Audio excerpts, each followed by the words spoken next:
श्री गणेशाय नमः। ओम नमो भगवते वासुदेवाय। 8औं अध्याय ध्रुवको वनगमन। श्री मैत्रेय भन्नुहुन्छ, शत्रुसूदन विदुरजी, सनकादि नारद ऋभु हंस अरुणि र यति ब्रह्माका यी नैष्ठिक ब्रह्मचारी छोराहरूले गृहस्थाश्रम प्रवेश गरेनन् अथ तिनीहरूको कुनै सन्तान भएनन्। अधर्म पनि ब्रह्माकै छोरा थिए। उनकी स्त्रीको नाउँ थियो मृखा। उनका दम्भ नाउँको छोरो र माया नाउँकी छोरी भए। ती दुवैलाई निरीतिले लिएर गए किनकि उनका कुनै सन्तान थिएनन्। दम्भ र मायाबाट लोभ र निकृति षठताको जन्म भयो। उसबाट क्रोध र हिंसा तथा त्यसबाट कली कलह र उसकी बहिनी दुरुक्ति अर्थात गाली उत्पन्न भए। साधु शिरोमणि, फेरि दुरुक्तिबाट कलीले भय र मृत्युलाई उत्पन्न गर्यो। ती दुवैको संयोगले यातना र निरय अर्थात नरकको जोडा उत्पन्न भए। निष्पाप विदुरजी, मैले संक्षेपमा तपाईलाई प्रलयको कारण रूप यो अधर्मको वंश सुनाए। यो पुण्यको हेतु हो, कारण अधर्मको कुल सहित जान्नाले त्यसबाट मन हट्दछ। यसैले यसको वर्णन 3 पटक सुन्नाले मानिसको मनको मलिनता हट्न जान्छ। कुरुनन्दन, अब म श्रीहरिको अंश अर्थात ब्रह्माको अंशबाट उत्पन्न भएको पवित्र कीर्ति महाराज स्वयम्भू मनुको पुत्र वंशको वर्णन गर्दछु। महाराज स्वयम्भू मनुकी महारानी शतरूपाबाट प्रियव्रत र उत्तानपद यी 2 छोराहरू भए। भगवान वासुदेवका कलाबाट उत्पन्न भएको हुनाले यी दुवै संसारको रक्षामा तत्पर रहन्थे। उत्तानपादका सुनीति र सुरुचि नाउँका 2 स्त्रीहरू थिए। त्यसमा सुरुचि राजाकी बढी प्रिया थिइन्। ध्रुवकी माता सुनीतिपट्टि उनको प्रेम थिएनन्।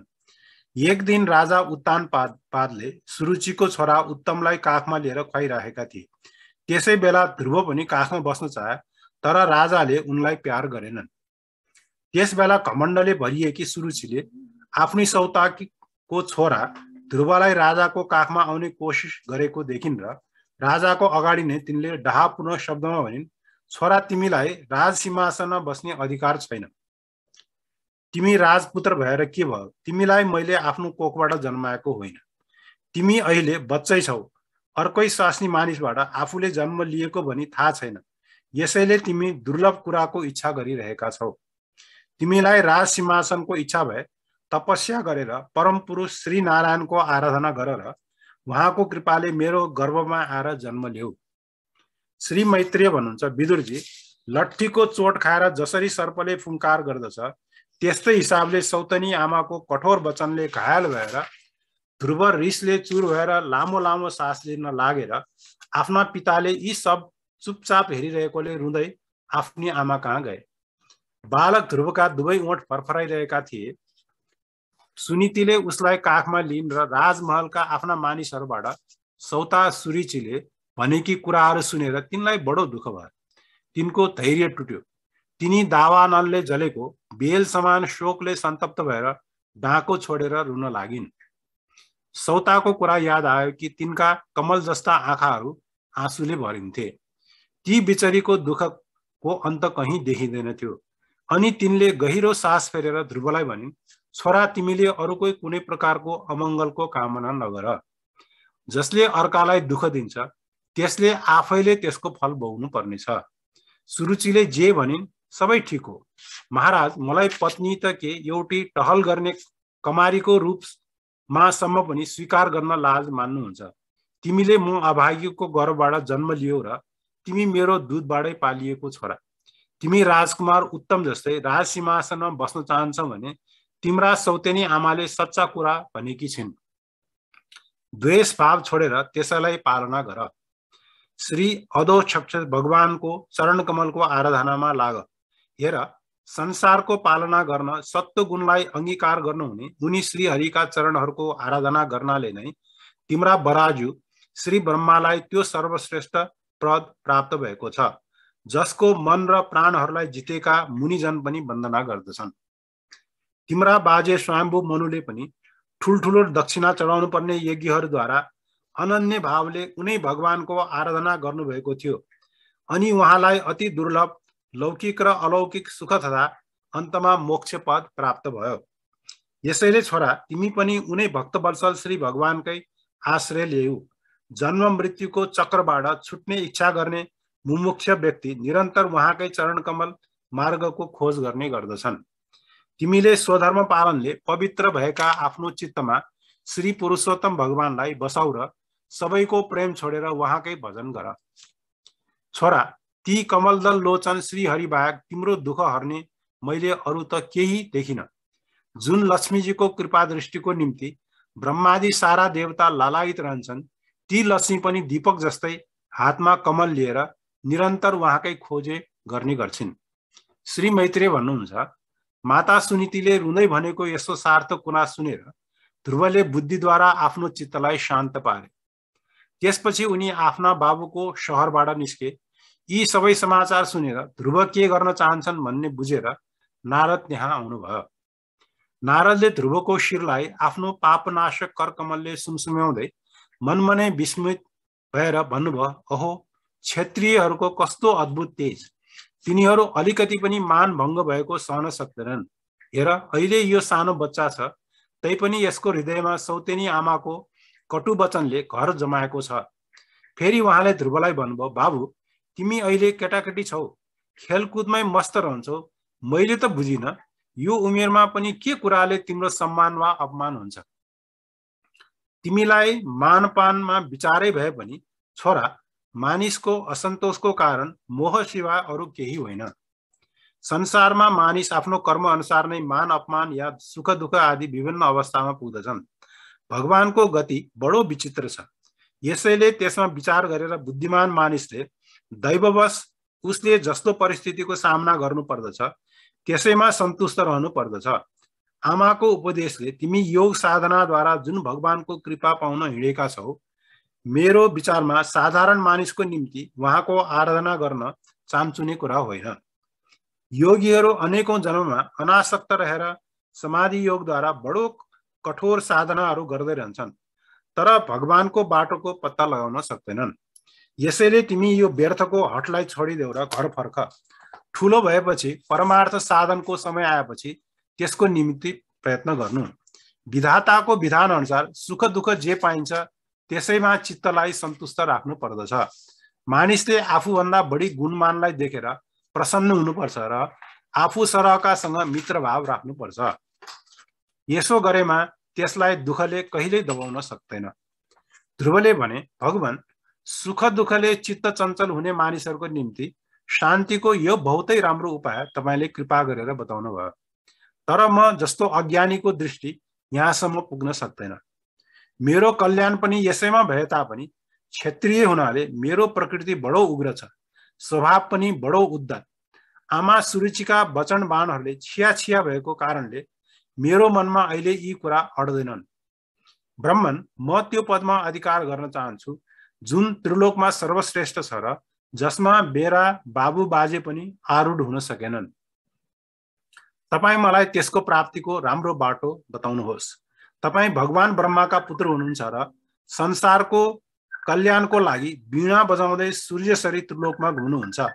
श्री मैत्रेय भन्नुहुन्छ, ध्रुवको कुरा सुनेर भगवान नारद बडो खुसी हुनुभयो र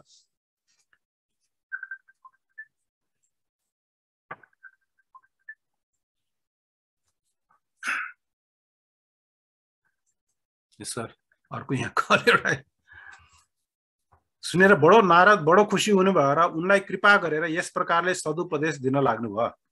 श्री नारदले भन्नुभयो, बाबु, तिम्री आमा सुनीतिले तिमीलाई परम कल्याणको उपाय बताएकी छिन्। भगवान वासुदेव नै त्यो उपाय हो। यसैले चित्त लगाएर उहाँकै भजन गर। धर्म, अर्थ, काम र मोक्ष रूप पुरुषार्थको अभिलाषा भएको मानिसलाई तिनीहरूको प्राप्तिको उपाय एकमात्र श्रीहरिको चरणहरूको सेवन गर्नु हो। बाबु, तिम्रो कल्याण हुनेछ। अब तिमी श्री यमुनाजीको तटवर्ती परम पवित्र मधुवनमा जाऊ। त्यहाँ श्रीहरिको नित्य निवास छ। त्यहाँ कालिन्दीको निर्मल जलमा तिनै समय स्नान गरेर नित्य कर्मबाट निवृत्त भएर यथाविधि आसन ओछ्याएर स्थिर भावले बस। फेरि रेचक, पूरक र कुम्भक तिनै प्रकारका प्राणायामले बिस्तार बिस्तार प्राण, मन र इन्द्रियका दोषहरूलाई टाढा गरेर शान्त मनले परम गुरु श्री भगवानको यस प्रकारले ध्यान गर। भगवानले नेत्र र मुख निरन्तर प्रसन्न रहन्छन्। तिमीहरूलाई हेर्दैमा वर दिनुहुन तयार हुनु भए जस्तो देखिन्छ। उहाँका नाक, भौँहरू र गाला बडा राम्रा छन्। उहाँ सबै देवताहरू भन्दा परम सुन्दर हुनुहुन्छ। उहाँको तरुण अवस्था छ, सबै अङ्ग बडो बान्की परेको छ, ओठ र आँखाहरू लाल लाल छन्। उहाँका प्रण तजनलाई आश्रय दिने अपार सुखदायक शरणागत वत्सल र दया सागर हुनुहुन्छ। त्यो पुरुषोत्तमको वक्षस्थलमा श्री वत्सको चिन्ह छ। उहाँको शरीर सजल जलधर समान श्याम वर्ण छ। गलामा वनमाला छ र उहाँका चारै भुजाहरूमा शङ्ख, चक्र, गदा, पद्म सुशोभित छन्। उहाँको अंग प्रत्यङ्ग किरीट, कुण्डुल, केयूर, कंकन आदि आभूषणहरूले विभूषित छन्। गलाले कौस्तुभमणिको पनि शोभा बढाइरहेछ। शरीरमा रेशमी पिताम्बर छ। उहाँको कटी प्रदेशमा कञ्चन कम्मरपेटी र पाउहरूमा सुवर्ण नुपुर सुशोभित छन्। भगवानको स्वरूप बडो दर्शनीय, शान्त तथा मन र नयनहरूलाई आनन्दित गर्ने खालको छ। प्रभुको मानस पूजन गर्ने व्यक्तिको लागि उसको अन्तःकरणमा उहाँ हृदय कमलको कर्णिकामा आफ्नो नखमणि मण्डित मनोहर पादार बिन्दहरूलाई स्थापित गरेर विराजमान हुनुहुन्छ। यस्तो धारणा गर्दा चित्त स्थिर र एकाग्र भएपछि ती वरदायक प्रभुले आफूतिर अनुरागपूर्ण दृष्टिले हेरेर मन्द मन्द मुस्कुराइरहनु भएको छ भनेर मनमनै ध्यान गर। भगवानको मंगलमय मूर्तिको यस प्रकारले निरन्तर ध्यान गर्नाले मन चाँडै नै परमानन्दमा डुबेर तल्लीन हुन जान्छ र फेरि त्यहाँबाट कहिले फर्किँदैन। राजकुमार, यो ध्यानका साथमा जप गरिरहनु पर्ने परम गुह्य मन्त्र पनि भन्दछु, सुन। यसलाई 7 रात जप गर्नाले मानिसले आकाशमा विचरण गर्ने सिद्धहरूको दर्शन गर्न सक्दछ। त्यो मन्त्र हो ओम नमो भगवते वासुदेवाय। कुन देश कुन कालमा कुन वस्तु उपयोगी हुन्छ त्यसको विचार गरेर बुद्धिमान मानिसले त्यो मन्त्रद्वारा विभिन्न सामग्रीहरूले भगवानको द्रव्यमय पूजा गर्नु पर्दछ। प्रभुको पूजा विशुद्ध जल, फूलमाला, जंगली मूल र फल आदि पूजामा चढाउने दुर्वादी अंकुर, वनमै प्राप्त हुने वलकल वस्त्र र उहाँको प्रिय तुलसीले गर्नु पर्दछ। शिला आदिको मूर्ति पाइएमा त्यसमा, यदि नपाइए पृथ्वीमा वा जल आदिमै भगवानको पूजा गर्नु पर्दछ।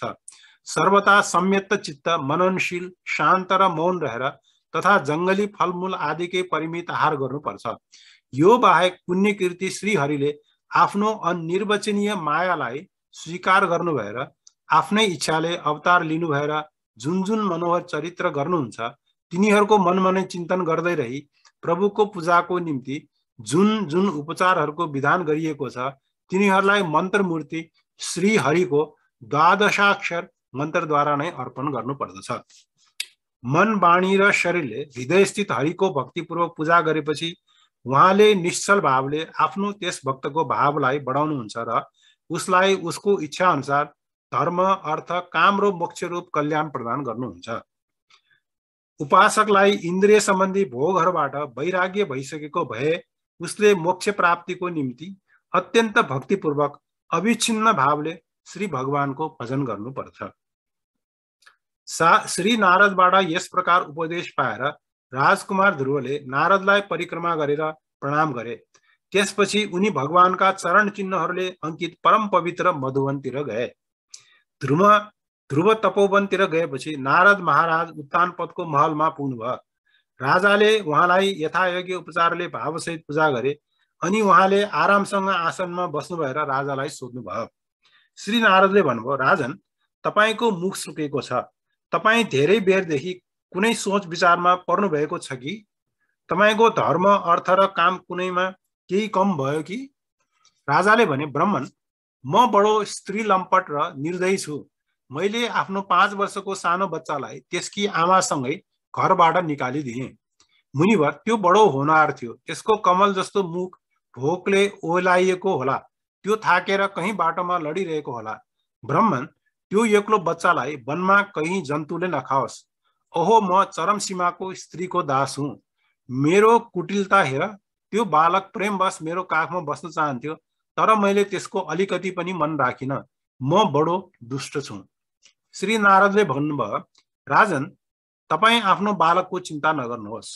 उनका रक्षक भगवान हुनुहुन्छ। तपाईलाई उनको प्रभावको पत्तो छैन। एक दिन उनको यश सारा जगतमा फैलिनेछ। ती बालक बडा समर्थ छन्। बडा बडा लोकपालहरूले गर्न नसकेको कामलाई पूरा गरेर छिट्टै तिनी तपाईहरुका फर्केर आउनेछन्। उनको कारणले तपाईको यश पनि धेरै बढ्नेछ। श्री मैत्रेय भन्नुहुन्छ, देवर्षि नारदजीको कुरा सुनेर महाराज उत्तानपाद राजपाठबाट उदासीन भएर निरन्तर छोराकै चिन्तना गर्न लागे। यता ध्रुवले मधुवनमा पुगेर यमुनाजीमा स्नान गरेर त्यो रात पवित्रतापूर्वक उपासना गरेर श्री नारदको उपदेशानुसार एकाग्र चित्तले परम पुरुष श्री नारायणको उपासना आरम्भ गरे। उनले 3 रातको अन्तरमा शरीर निर्वाहको निम्ति केवल जंगली फल खाएर श्री हरिको उपासना गर्दै 1 महिना व्यतीत गरे। दोस्रो महिनामा उनले 6 दिनको अन्तरमा सुकेको घाँसपात खाएर भगवानको भजन गरे। तेस्रो महिनामा 9 दिनमा केवल पानी खाएर समाधि योगद्वारा श्री हरिको आराधना गर्दै बिताए। चौथो महिनामा उनले श्वासलाई जितेर 12 दिनमा केवल वायु खाएर ध्यान योगद्वारा भगवानको पूजा गरे। 5औं महिना लागेपछि राजकुमार ध्रुव श्वासलाई जितेर परब्रह्मको चिन्तन गर्दै एक खुट्टाले खम्बा जस्तै निश्चल भावले खडा रहे। उनले शब्द आदि विषय र इन्द्रियहरूको नियामक आफ्नो मनलाई सबैतिरबाट खिचेर लिएर हृदय स्थित हरिको चिन्तन गर्दै चित्तलाई अरु कतैतिर जान दिएनन्। जुन बखत उनले महद आदि सम्पूर्ण तत्त्वहरूको आधार तथा प्रकृति र पुरुषको पनि अधीश्वर परब्रह्मलाई धारण गरे, त्यस बखत उनले तेजलाई सहन नसकेर तिनै लोक काम्न थाल्यो। जब राजकुमार ध्रुव एक खुट्टाले उभिए त्यसबेला उनको बुढी औँलाले खिचिएर आधा पृथ्वी यस प्रकारले थर्क्यो जसरी कुनै गजराज चढेपछि ढुङ्गा कहिले दायाँ कहिले बायाँ डगमगाउन थाल्छ। ध्रुव आफ्नो इन्द्रियद्वार र प्राणलाई रोकेर अनन्य बुद्धिले विश्वात्मा श्रीहरिको ध्यान गर्न लागे। यस प्रकार उनको समष्टि प्राणबाट अभिन्नता हुन जानाले सबै जीवको श्वास प्रश्वास रोकियो। यसबाट समस्त लोक र लोकपालहरूलाई बडो पीडा भएर तिनीहरू सबै हडबडाएर श्री हरिको शरणमा गए। देवताहरूले भने, भगवान, यति बेला समस्त स्थावर जङ्गम जीवहरूको शरीरको प्राण एकैसाथ रोकियो, त्यस्तो हामीले कहिले अनुभव गरेका छैनौं। हजुर शरणागतहरूको रक्षा गर्नुहुन्छ, आफ्नो शरीरमा आएका हामीहरूलाई यो दुःखबाट छुटाउनुहोस्। श्री भगवानबाट आज्ञा भयो, हे देवताहरू, तिमीहरू न डराओ।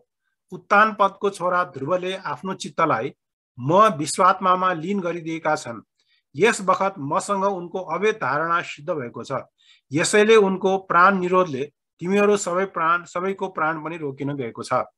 अब तिमीहरू आफ्नो आफ्नो लोकमा जाओ, म त्यो बालकलाई यो दुष्कर तपबाट निवृत्त गरिदिउँला। इति ओम नमो भगवते वासुदेवाय।